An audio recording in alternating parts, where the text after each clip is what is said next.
Hi எல்லாருக்கும் வணக்கம். Welcome back to Keezhadi kitchen. இன்றைக்கி நம்ம வந்து கடாய் பன்னீர் பார்க்க போகிறோம். ஃபஸ்ட் நம்ம வந்து அதுக்கு கடாய் மசாலா வந்து ரெடி பண்ணணும். அதுக்கு வந்து நான் ஒரு 1.5 டீஸ்பூன் வந்து பெப்பர் போட்டிருக்கேன். 1.5 டீஸ்பூன் வந்து ஜீரகம் போட்டிருக்கேன்.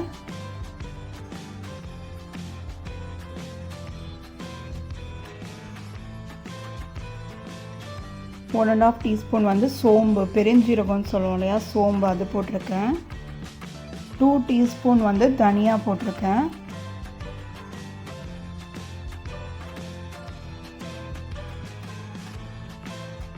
இப்போ வந்து நான் அதில் 3 காஞ்ச மிளகாய் போடுறேன். உங்களுக்கு வேணும்னா காஷ்மீரி மிளகாய் கூட போட்டுக்கலாம்.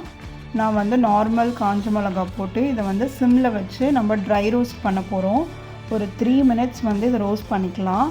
நல்லா அந்த ஸ்மெல்லெல்லாம் அந்த மசாலாவோட ஸ்மெல் நமக்கு நல்லா வர வரையும் நல்லா அதை ரோஸ்ட் பண்ணிக்கலாம். கலர் கொஞ்சம் சேஞ்ச் ஆகும். இப்போ பாருங்கள், கலர்லாம் நல்லா சேஞ்ச் ஆகி நல்ல ஒரு ஸ்மெல் வருது. இப்போ வந்து நம்ம இதை ஃபைன் பவுடராக அரைச்சிட்டு வந்துடலாம். அதுக்கப்புறம் நான் கடாய் திரும்ப சூடு பண்ணிவிட்டு அதில் வந்து ஆயில் வந்து ஒரு 2 டேபிள் ஸ்பூன் ஆட் பண்ணுறேன்.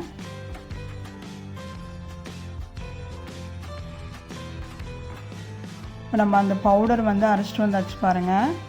இந்த மாதிரி இந்த அளவுக்கு அரைச்சிக்கோங்க அந்த பவுடரை.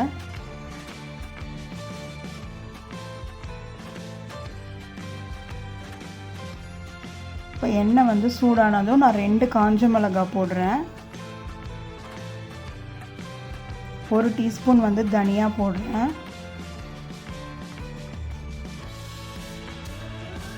1 டீஸ்பூன் வந்து ஜீரகம்,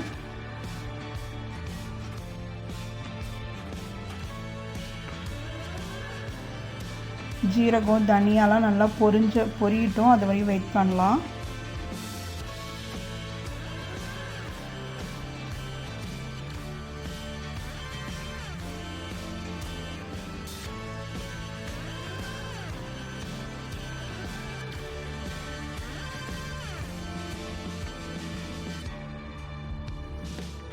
இப்போ ஜீரகம் தனியாலாம் நல்லா பொரிஞ்சாச்சு. நான் இதில் வந்து ஒரு 4 தக்காளி, சின்ன சைஸ் தக்காளி வந்து ஒரு 4 தக்காளி கட் பண்ணியிருக்கேன். இது மாதிரி சின்ன சின்னதாக கட் பண்ணிக்கோங்க.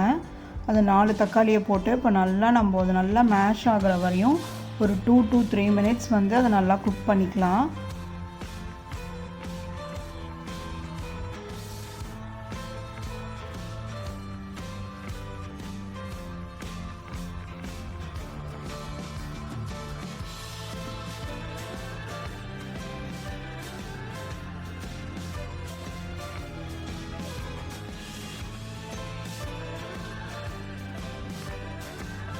தக்காளி கொஞ்சம் சீக்கிரமாக குக் ஆகணுங்கிறதுக்காக நான் கொஞ்சமாக இப்போ சால்ட் ஆட் பண்ணுறேன்.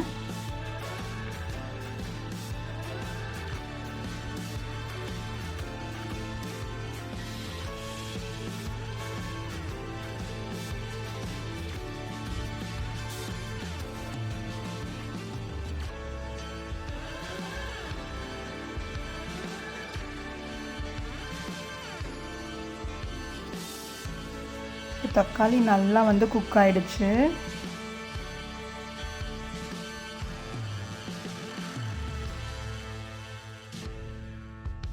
இப்போ வந்து நான் ஒரு ஜிஞ்சர் கார்லிக்கை வந்து நான் அதை மாதிரி சின்ன சின்னதாக கட் பண்ணி வச்சுருக்கேன். நீட்டாக அதை போட்டுக்கோங்க. ஒரு சின்ன துண்டு இஞ்சியும் ஒரு 4 பல் பூண்டும், அப்புறம் வந்து வெங்காயம் வந்து இதை மாதிரி தின்னாக நான் கொஞ்சம் பெருசாக கட் பண்ணிவிட்டு அது பாருங்கள், அதை லேயராக எடுத்துருக்கேன். நமக்கு மஞ்சூரியன் மேலெலாம் இருக்கும் இல்லையா, அது மாதிரி கட் பண்ணி வச்சுருக்கேன். அது மாதிரி ஒரு வெங்காயம் அதையும் போட்டு நம்ம ரொம்ப வதக்க வேணாம். நமக்கு ஆனியன் வந்து நமக்கு கொஞ்சம் க்ரன்ச்சியாக தான் இருக்கணும். அதனால நான் ஒரு 2 மினிட்ஸ் மட்டும்தான் வதக்க போகிறேன்.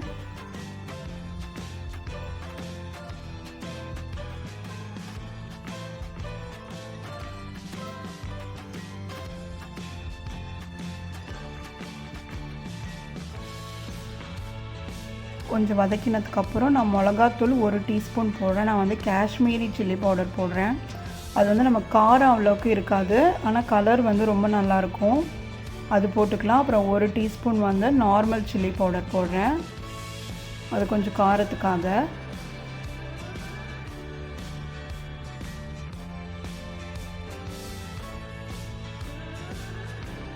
மிளகாத்தூள்லாம் போட்டுட்டு அதோட ஸ்மெல் போகிற வரையும் கொஞ்சம் வதக்கிக்கலாம்.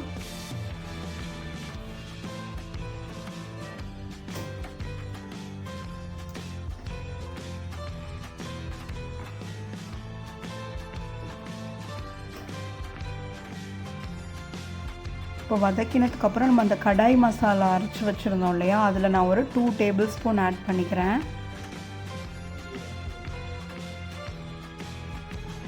இந்த கடாய் மசாலா வந்து இந்த மசாலாவை வச்சு நம்ம வந்து கடாய் வெஜிடபிள், கடாய் சிக்கன் இதுதான் வந்து பேஸ் வந்து கடாய் மசாலாவுக்கு. இந்த மசாலா வச்சு நம்ம வந்து நிறைய டிஷ்ஷஸ் பண்ணலாம். இதை அரைச்சி நீங்கள் ஒரு கண்டெய்னரில் கூட ஸ்டோர் பண்ணி வச்சுக்கோங்க. இதை வச்சு நிறைய டிஷ்ஷஸ் பண்ணலாம் நம்ம யூஸ் பண்ணி. அந்த பவுடரை போட்டு நல்லா மிக்ஸ் பண்ணினதுக்கப்புறம் நம்ம இப்போது கொஞ்சமாக ஒரு கிளாஸ் அளவுக்கு தண்ணி ஆட் பண்ண போகிறோம்.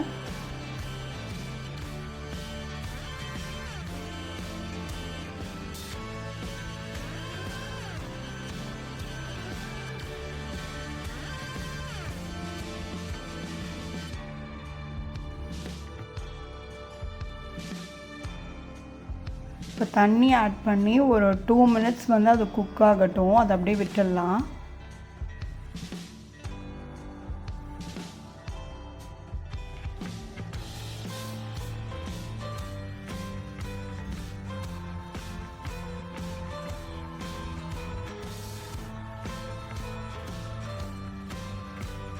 இப்போ வந்து நான் சால்ட்டு கொஞ்சமாக ஆட் பண்ணுறேன். நம்ம அந்த டிஷ்ஷுக்கு தேவையான அளவுக்கு நீங்கள் சால்ட் ஆட் பண்ணிக்கோங்க.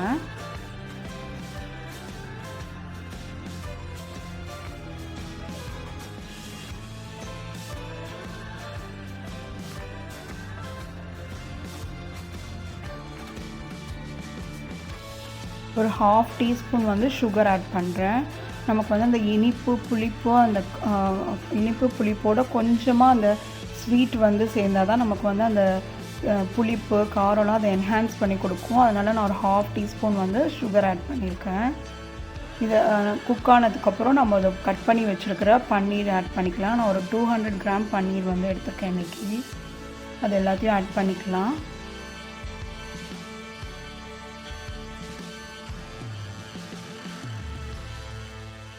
பன்னீர் போட்டுட்டு மிக்ஸ் பண்ணி விட்டுட்டு அப்படியே மூடி போட்டு ஒரு 2 மினிட்ஸ் வந்து குக் பண்ணிக்கோங்க.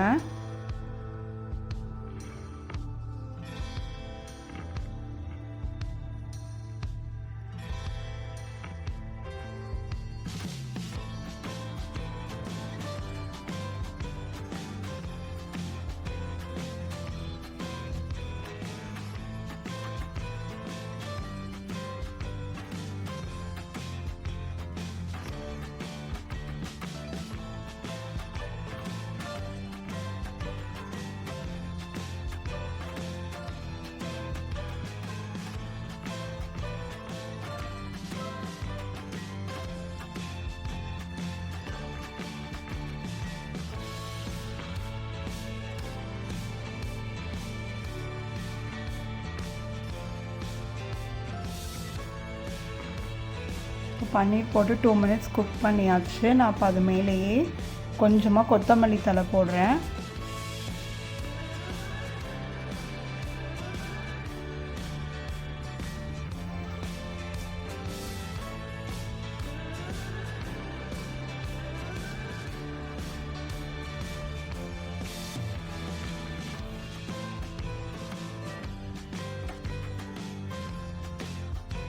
ரொம்ப டேஸ்டியான கடாய் பன்னீர் வந்து ரெடி ஆகிடுச்சு. கண்டிப்பாக அந்த ரெசிபியை ட்ரை பண்ணி பாருங்கள்.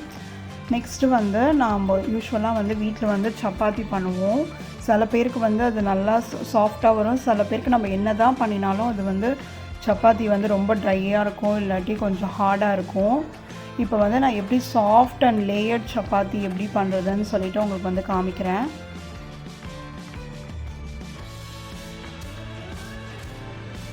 எண்ணெய்லாம் மேலே பிரிஞ்சு எவ்வளோ அழகாக வந்திருக்கு பாருங்கள். ரொம்ப நல்லா வந்திருந்தது இந்த ரெசிபி. கண்டிப்பாக ட்ரை பண்ணுங்கள். நெக்ஸ்ட்டு வந்து நம்ம நார்மலாக வந்து சப்பாத்தி மாவு பிசைகிற மாதிரி தான் பச்சை தண்ணி போட்டு உப்பு போட்டு கொஞ்சமாக ஆயில் போட்டு பிசைஞ்சு வச்சுருக்கேன். நம்ம வந்து மாவு வந்து எப்படி வேணாலும் பிசைஞ்சிக்கலாம். ஆனால் கொஞ்சம் சாஃப்டாக இருக்கிற மாதிரி பிசைஞ்சுக்கோங்க. அதை அப்படி ரோல் பண்ணிக்கோங்க. நல்லா ரோல் பண்ணிவிட்டு கொஞ்சமாக அதில் ஆயில் போட்டு ஃபுல்லாக ஸ்ப்ரெட் பண்ணி விட்டுருங்க. அதை அப்படி செமி சர்க்கிள் ஷேப்பில் வந்து ஃபோல்ட் பண்ணிவிட்டு திரும்ப அதுக்கு மேலேயும் ஆயில் அப்ளை பண்ணி திரும்ப ட்ரையாங்கிள் ஷேப்பில் அப்படியே ஃபோல்ட் பண்ணிக்கோங்க. இப்போ வந்து நம்ம இதை ரொம்ப தின்னாக நல்லா ரோல் பண்ணிக்கலாம்.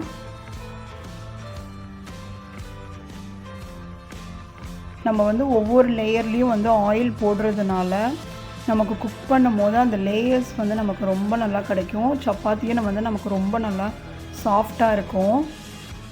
கண்டிப்பாக இதை மாதிரி ட்ரை பண்ணி பாருங்கள். நிஜமாகவே ரொம்ப ரொம்ப சப்பாத்தி சாஃப்டாக வரும். நல்லா தின்னாக இப்போ ரோல் பண்ணியாச்சு. நம்ம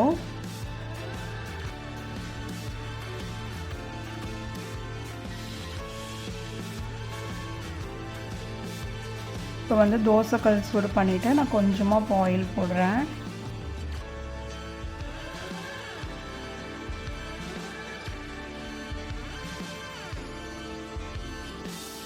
ஆயில் போட்டுட்டு 2 சைடும் இந்த மாதிரி திருப்பி திருப்பி போட்டு குக் பண்ணிக்கலாம்.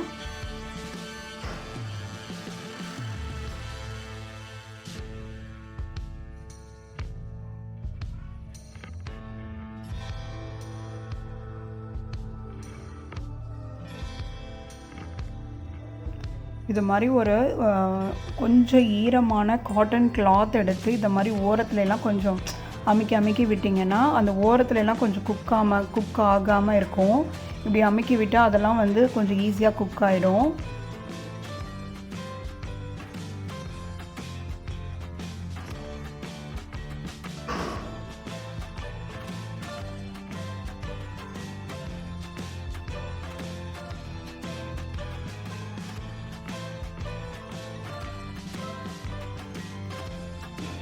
இது மாதிரி இப்படி ப்ரெஸ் பண்ணும்போது பார்த்திங்கன்னா நமக்கு பூரி மாதிரியே சூப்பராக சப்பாத்தி வந்து உப்பி வரும்.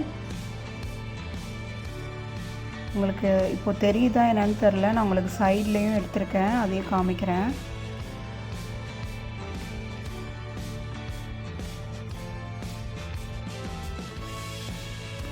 பாருங்கள் எவ்வளோ சூப்பராக அப்படியே உப்பி வந்திருக்குன்னு மேலே. நமக்கு வந்து இப்படி உப்பி வரும்போது தான் உள்ளுக்குள்ளே அழகாக லேயர்ஸும் இருக்கும், நல்லா சாஃப்டாகவும் இருக்கும் நமக்கு சப்பாத்தி.